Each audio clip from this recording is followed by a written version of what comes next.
Pope Francis reportedly received a letter in 2015 that describes a Chilean church cover-up of sexual abuse by a priest there.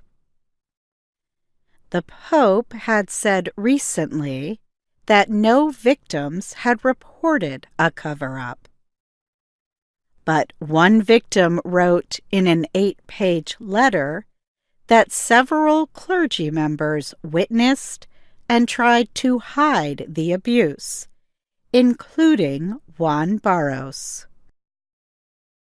He is the Bishop of Osorno, Chile, and was appointed by the Pope in early 2015. Members of Francis's Sex Abuse Commission told the Associated Press that the victim's letter was given to the Pope. Pope Francis has repeatedly said that he has zero tolerance for sex abuse or attempts to hide it or protect abusers. He also has expressed his understanding and sympathy for abuse survivors. But last month, demonstrators in South America protested a visit by the Pope because of his forceful defense of Barros. Barros is accused of witnessing and ignoring abuse by Chilean priest Fernando Caradima. During the Pope's trip to South America, he dismissed accusations against Barros as slander. The Pope spoke to an AP reporter on his flight home.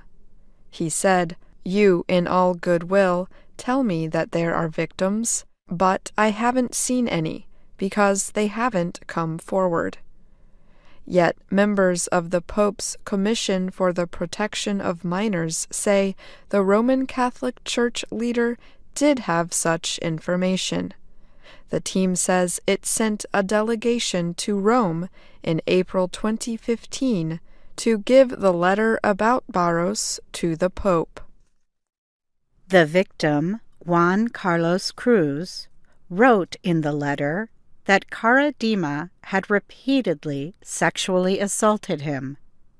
He said Barros and others saw the assaults and did nothing to stop them.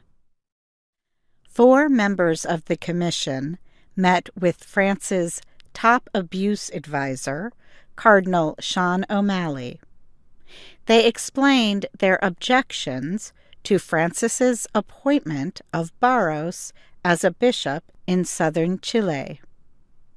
They also gave O'Malley the letter to give to Francis. Marie Collins was a member of the commission. She was at the meeting. When we gave him the letter for the Pope, he assured us he would give it to the Pope and speak of the concerns, she told the AP. And at a later date, he assured us that that had been done. Cruz said he was told the same thing later that year. He spoke to the AP in an interview from his home in Philadelphia, Pennsylvania. Cardinal O'Malley called me after the Pope's visit here in Philadelphia, and he told me, among other things, that he had given the letter to the Pope in his hands, Cruz said. Neither the Vatican nor O'Malley answered requests for comment. Cruz arrived at Caradima's community in 1980 as a troubled teenager whose father had recently died. Cruz has said Caradima told him he would be like a spiritual father to him.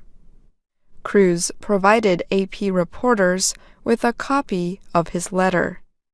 In it, he asks for Francis to honor his promise to punish abusers and those who help them.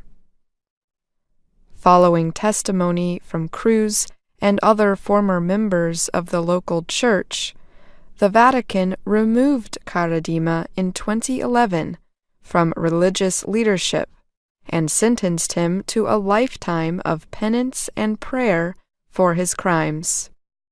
Caradima is now 87 years old and lives in a home for old priests in Santiago.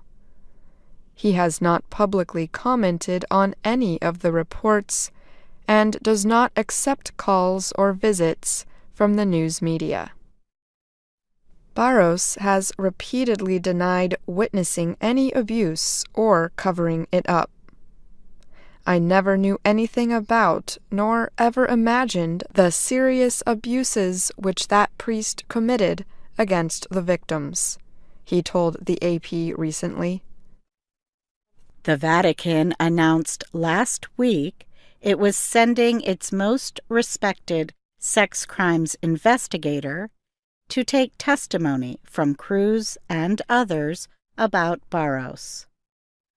Although the Vatican and Chilean government officials considered the victim's testimony credible, the local church did not. That may have influenced Francis's view. Chilean Cardinal Francisco Javier Errázuriz Osa has said he did not believe the victims at first and canceled an investigation as a result. He was forced to reopen it when the victims made their case public. He has also apologized. Errázuriz is one of Pope Francis's key cardinal advisors.